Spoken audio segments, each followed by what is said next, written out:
We are live. Hey everyone. Kandis and Giulia back again together as always. We thought we would pop on because it's been a while since we've chatted together, and we wanted to chat about rest, about what our experience is with rest and what it means to us, as well as how rest does or doesn't show up in society, I will say, in terms of like how often do you see rest being something that is supported or or encouraged, as an example. So, Giulia, do you want to start? We thought we'd talk about like what our experience was in our own families as a Yeah. place to start. Yeah, we were having a chat, right? Like it's a long time that we don't have a chat in this Facebook group, but now we are also going stream live in our Facebook page, so it's gonna be a bigger audience, hopefully. Yeah, we were having a chat, and I asked Candice the other day. I was like, "What's your role model, like female role model around rest?" And we were like, we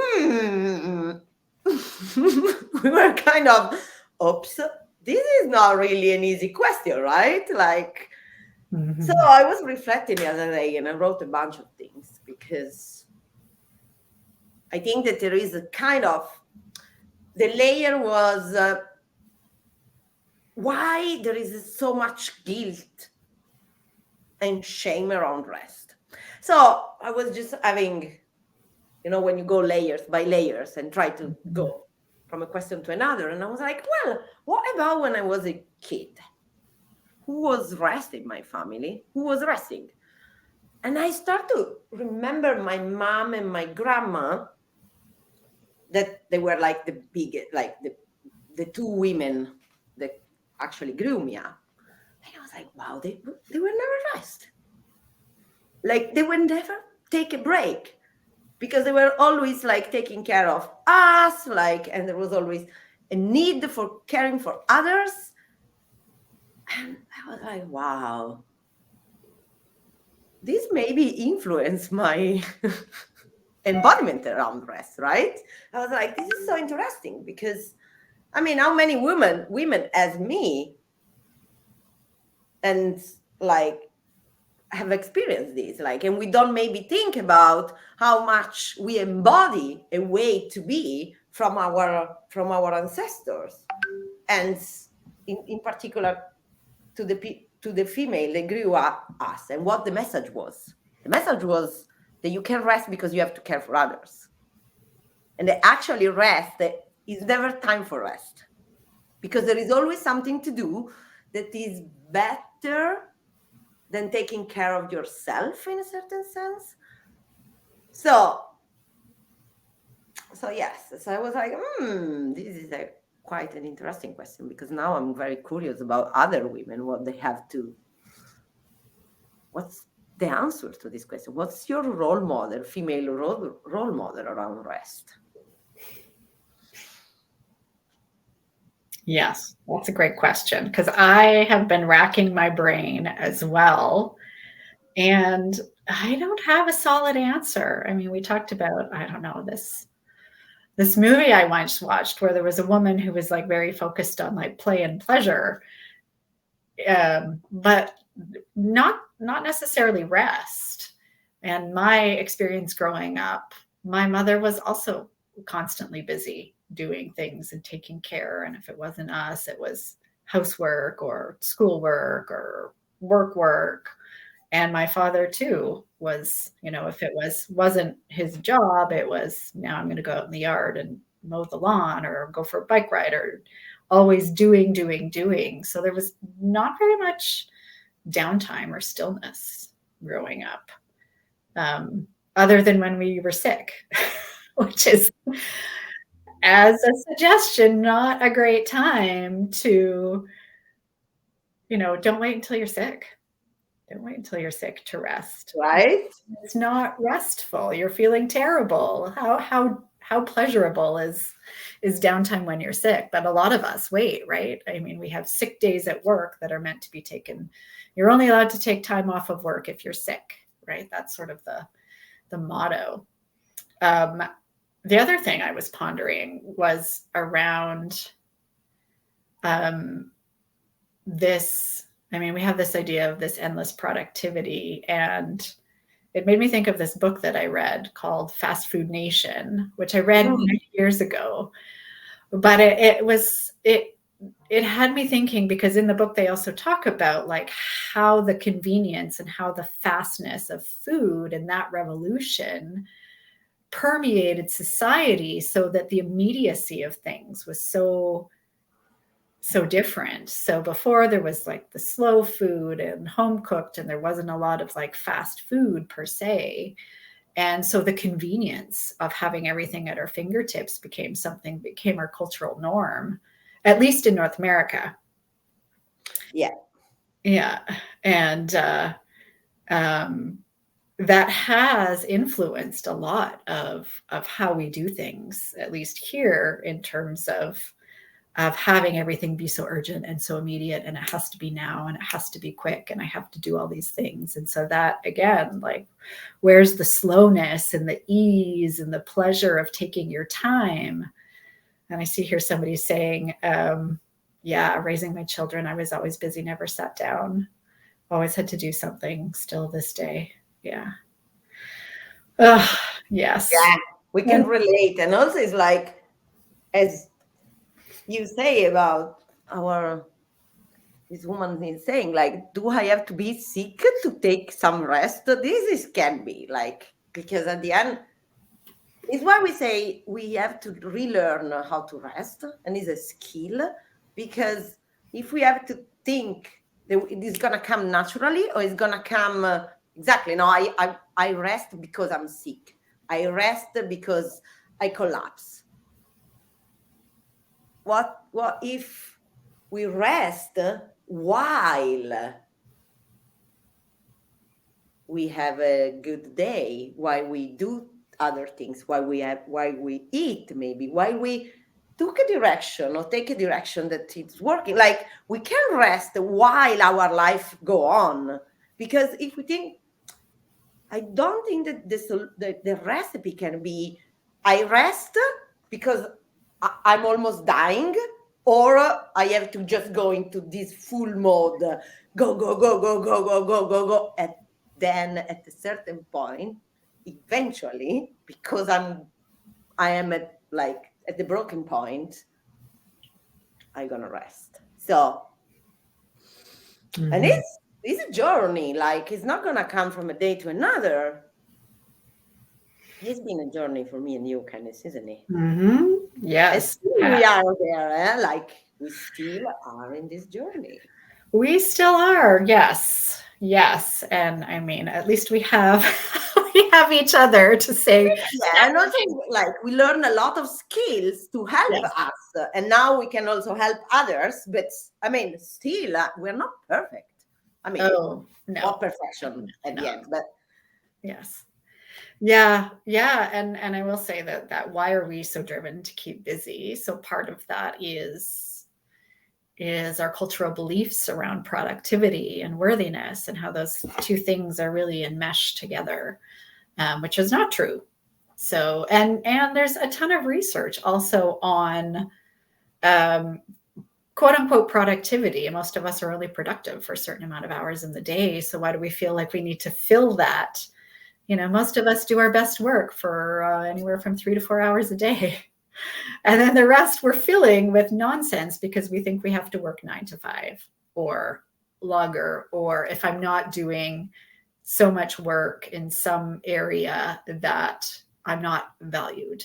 I'm not a valuable player. So that's one of many reasons. But yeah, and there is like social conditioning around that. So what society tell you to do, right? What is like, even if you can be ashamed of just doing less and this is not enough, but there is also, like, in this, what are we so driven to keep us busy, is also our nervous system, right? Like, if we train our nervous system and our like to be always stressed, is then very difficult. Like then the baseline of our everyday life is high, not high, but maybe medium level stress. And for our body is totally fine. So the stress baseline is higher than what actually is a kind of we call it kind of a green state, right? A place where we are more relaxed and really like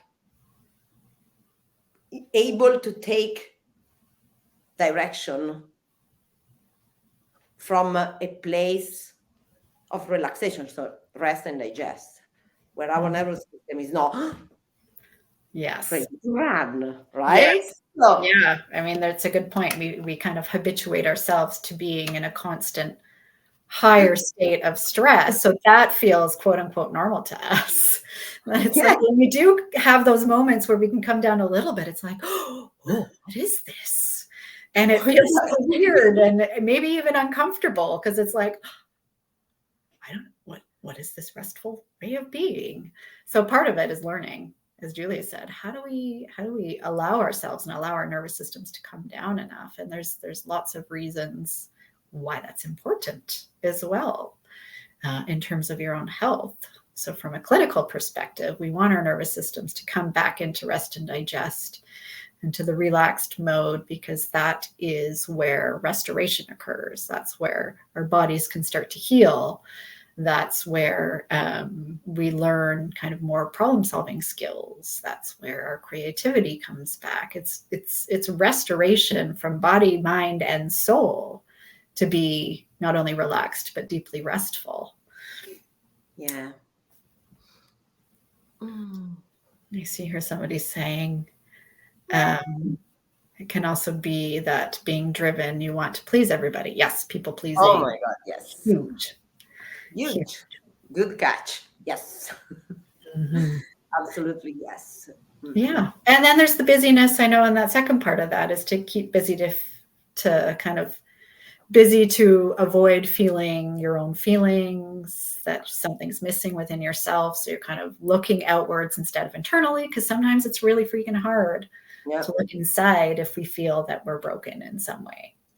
Or there is like, yeah, exactly, something that we don't like about our life, and we say, okay, I have to work. That is the perfect excuse, like keep me busy so that I don't have to think. Perfect, yes. Right? Like, oh my God. I've been a queen of these. Working in kitchen for me was like, bye reality, bye world. I'm gonna lock myself into a kitchen, do like 12 shift hour in the kitchen, and well, avoidance.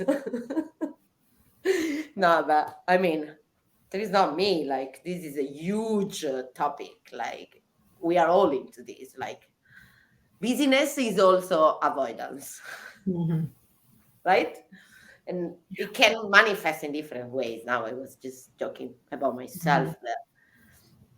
I mean, sometimes we have also to be a kind of sarcastic, right? And ironic, because... Well, if you can't laugh at yourself and your own traumas, what can you laugh at?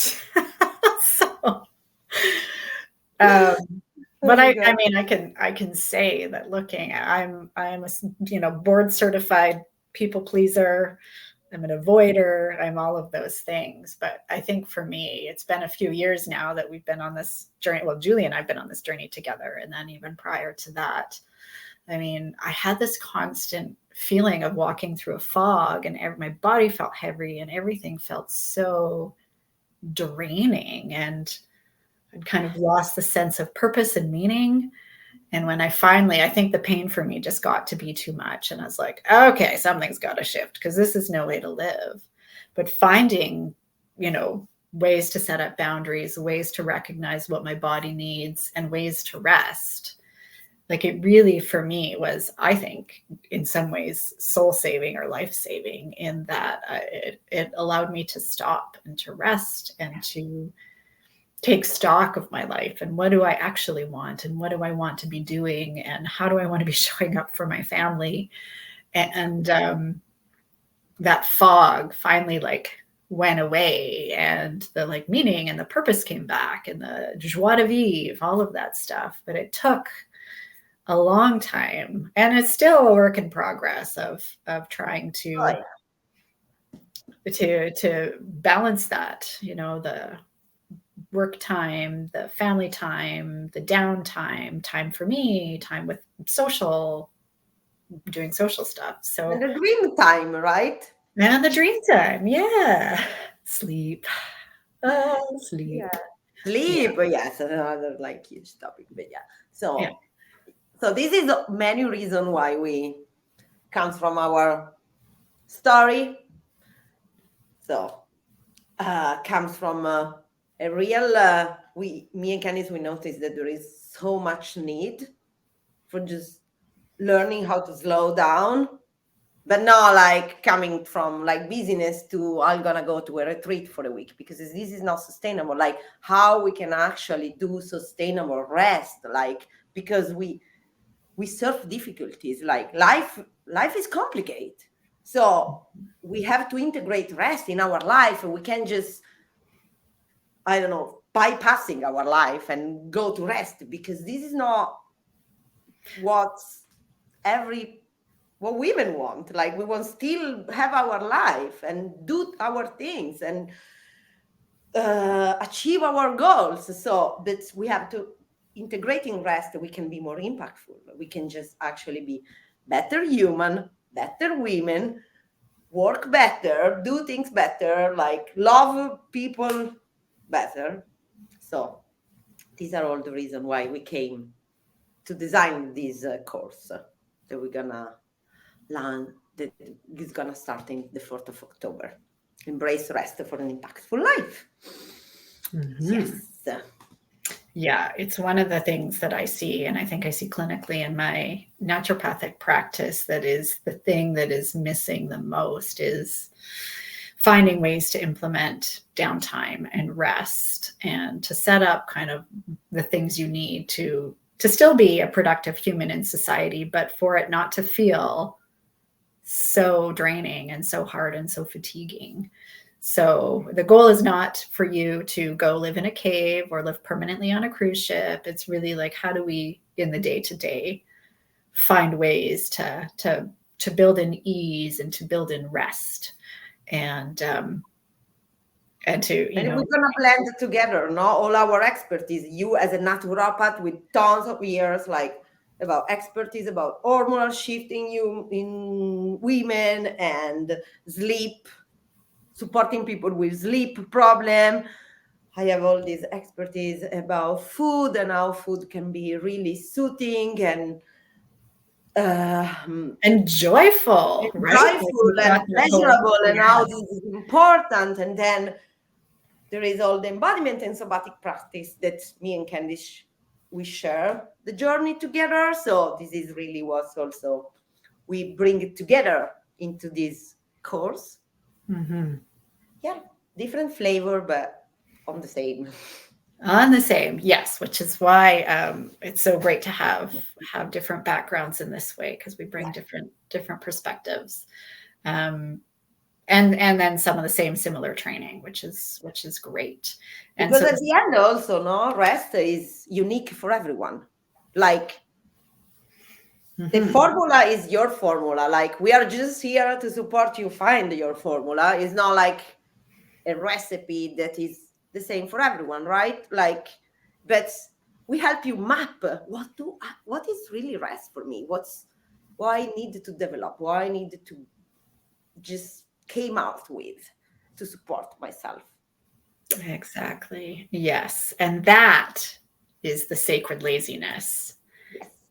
That is, and we love that phrase. I think, Giulia, that was your wording, sacred laziness, because it is about kind of finding, as Giulia says, that unique formula that to you, that you kind of hold that intention of, this is as important as anything else, this restful time, this ease, this, you know, to lovingly hold that as valued, not something that is, well, if I get all my work done, then I can, or as a reward, or I'm going to work my ass off and then I'll take a vacation for 2 weeks.